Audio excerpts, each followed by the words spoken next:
Leia a Bíblia em um ano, dia 73. Juízes, capítulos 1 a 3.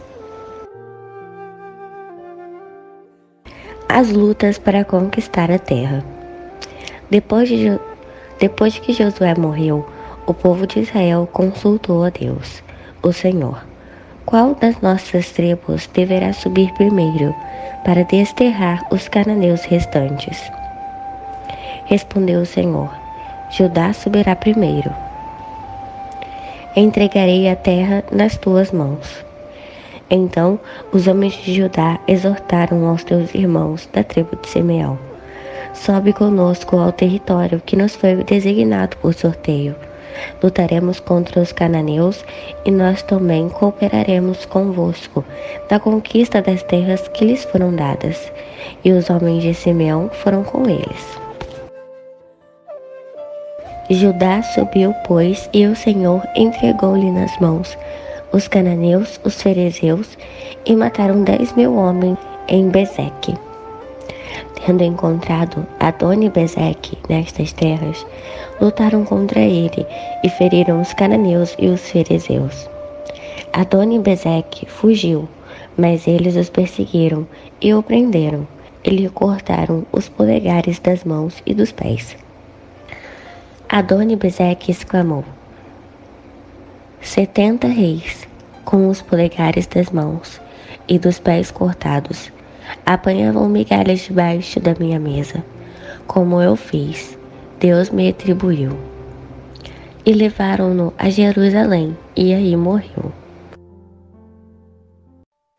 Os homens de Judá invadiram também Jerusalém e a conquistaram. Eliminaram os habitantes ao fio da espada e a incendiaram. Depois os filhos de Judá desceram para combater os cananeus, que habitavam na serra, no Neguebe e na Cefelá, baixada entre a planície costeira e as montanhas. Em seguida Judá marchou contra os cananeus, que viviam em Hebrom, anteriormente conhecida por Quiriate-Arba, e derrotaram Sesai, Aimã e Talmai. De lá marchou contra os habitantes de Debir. O nome de Debir era antes Quiriate-Sefer. Então Caleb declarou: Ao homem responsável por atacar e conquistar Quiriate-Sefer, darei minha filha Axa em matrimônio. Quem conquistou a cidade foi Otoniel, filho de Kenaz, irmão mais novo de Caleb, e este lhe entregou sua filha Axa por esposa.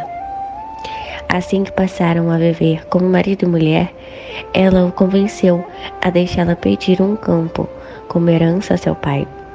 Axa foi até Caleb, e assim que saltou do seu jumento, seu pai lhe indagou: Que desejas? Ela então lhe rogou: Concede-me uma bênção, visto que me destinaste a terras secas do Neguebe.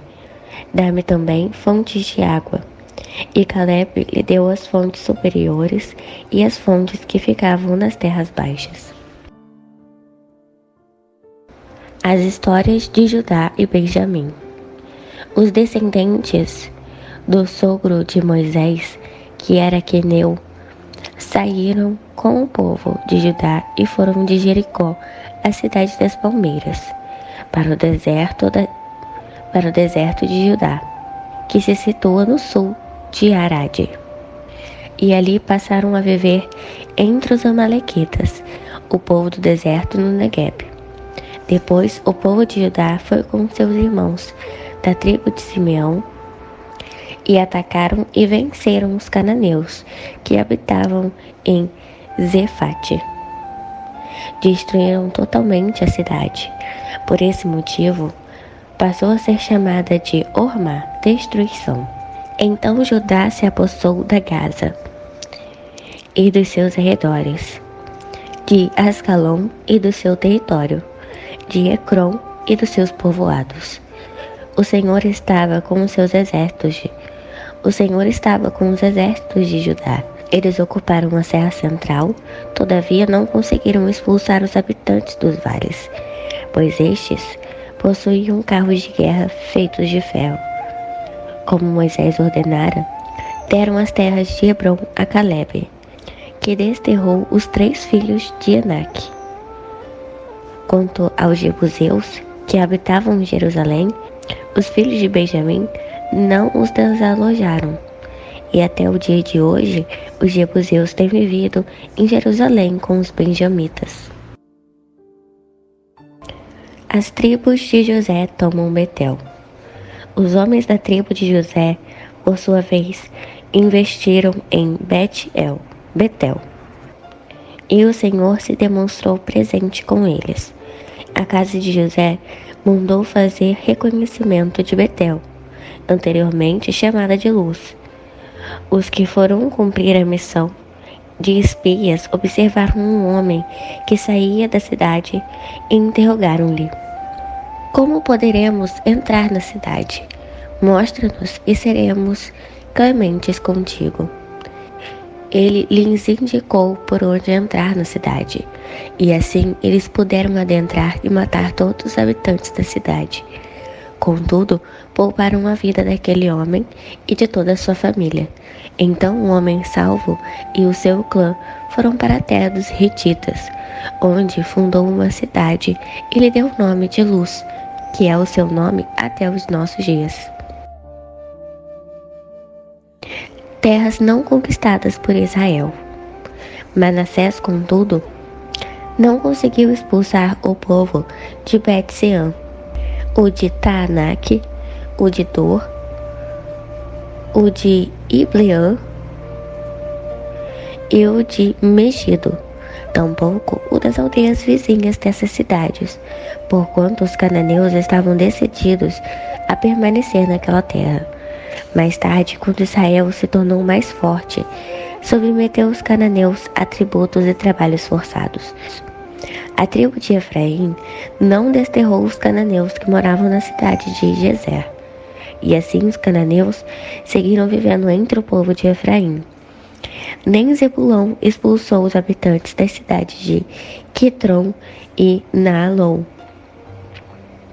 Estes, entretanto, foram obrigados a trabalhar e pagar impostos para eles. Também Azer não desterrou os que viviam em Aco, Sidom, Alabe, Aczib, Elba, Efeque e Reobe. E por este motivo, o povo de Azer vivia entre os cananeus, que habitavam naquelas terras. Nem Naphtali desalojou os habitantes em Bet-Semes e em Bet-Anate. E por essa razão, o povo de Naphtali igualmente vivia na companhia dos cananeus que moravam naquelas terras. E aqueles que viviam em Bet-Semes e em Bet-Anate foram submetidos a trabalhos forçados e a pagar tributos para a tribo de Naphtali. Os amorreus conseguiram empurrar os filhos da tribo de Dan para a serra central, não permitindo que descessem ao vale. E os amorreus, da mesma maneira que os demais povos, estavam firmemente decididos a resistir aos israelitas no Monte Heres, em Aijalon e em Saalbim.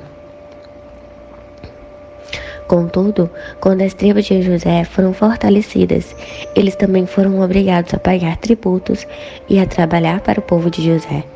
A fronteira dos amorreus iam de Male a Acrabim, a subida dos escorpiões, até Selá, a rocha, e mais adiante em direção norte. O anjo do Senhor em Boquim, capítulo 2. O anjo do Senhor subiu de Gilgal a Boquim e declarou: Eu vos fiz subir do Egito e vos trouxe a esta terra, que eu tinha prometido por juramento a vossos pais. Eu ordenara: jamais quebrarei minha aliança convosco. Quanto a vós, não fareis qualquer pacto ou acordo com os habitantes dessa terra. Antes destruireis os seus altares. Contudo, não escutastes a minha voz. Por que fizestes isso? Por isso vos asseguro, Não expulsarei estes povos de diante de vós. Serão vossos opressores, e os seus deuses serão uma cilada constante para vós. Assim que o anjo do Senhor pronunciou essas palavras a todos os filhos de Israel, o povo começou a lamentar em voz alta e a chorar amargamente. Por este motivo chamaram o lugar de Borim, pranteadores, e ali eles ofereceram sacrifícios a Deus, o Senhor. Israel ocupa a terra e Josué morre. Então Josué se despediu do povo, e os filhos de Israel partiram, cada qual para sua herança, a fim de ocupar a terra. O povo de Israel serviu a Deus, o Senhor, enquanto Josué viveu. Depois que ele faleceu, eles ainda continuaram a servir o Senhor durante toda a vida dos anciãos, os líderes do povo que sobreviveram a Josué e conheceram todas as grandes obras que Yahvé fizera em favor de Israel. Josué, filho de Num, servo de Yahvé, o Senhor, morreu com a idade de 110 anos. Foi sepultado na terra de sua herança, em Timnat-Heres, região montanhosa de Efraim, ao norte do monte de Gaás. Depois que toda aquela geração morreu e foi reunida seus antepassados, surgiu uma nova geração que se esqueceu do Senhor e das orientações e dos grandes feitos do Senhor e do benefício do povo de Israel. Israel abandona o Senhor Deus. Então os filhos de Israel fizeram o que era mal aos olhos do Senhor, e prestaram culto e serviço aos Baalins. Abandonaram a Yahvé, o Deus de seus pais, que os tinha feito sair da terra do Egito, e passaram a servir e adorar vários deuses cultuados pelos povos ao seu redor, provocando a ira do Eterno. Deixaram a Yahvé e prestaram culto a Baal e a Asterote. Então a ira do Senhor se acendeu contra Israel, e ele os entregou nas mãos dos invasores, que os expoliaram, e os entregou aos inimigos, que os cercaram, e não puderam mais oferecer-lhes resistência. Em todas as batalhas que os israelitas empreendiam, a mão do Senhor era contra eles, para lhes derrotar, conforme tudo quanto lhes havia advertido e jurado. E grande aflição e angústia dominavam todo o povo. Então Yahvé levantou juízes, líderes que os libertaram das mãos daqueles que os atacavam para saquear. Mas não escutavam nem mesmo os seus juízes, e se prostituíam com outros deuses, e se prostravam diante deles. Depressa se afastaram do caminho que os seus pais haviam seguido, obedientes aos mandamentos do Senhor, e não acompanharam a vocação de seus antepassados. Quando Yahvé lhes suscitava juízes, o Senhor estava com esses líderes e os salvava das mãos dos seus inimigos durante todo o tempo em que vivia o juiz escolhido, porquanto o Senhor se comovia por causa dos clamores dos israelitas, diante da opressão causada por seus perseguidores e dominadores.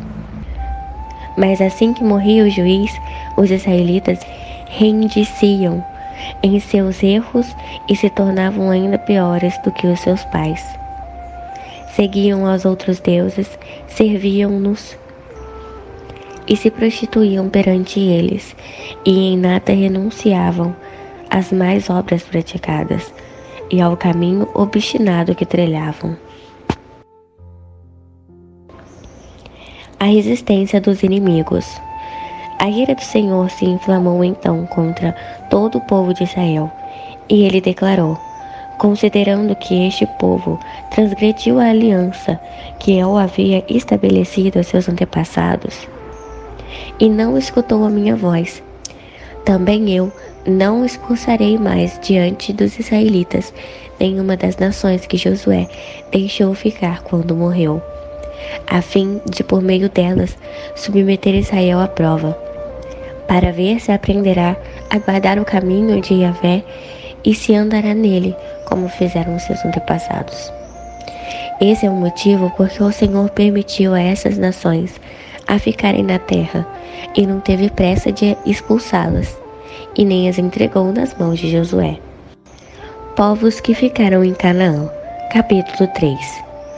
Eis, portanto, as nações que o Senhor permitiu ficar na terra, a fim de que por elas submeter Israel à prova, todos os que não tinham passado por nenhuma das guerras de Canaã. Ele procedeu deste modo com o objetivo de ensinar todos os descendentes dos israelitas a arte da guerra, pois não tinham tido a experiência anterior de combate. Os povos que permaneceram na terra foram os 5 governantes dos filisteus, todos os cananeus, os sidônios e os heveus, que viviam nos montes do Líbano, desde o monte de Baal-Hermon até Lebo-Hamate.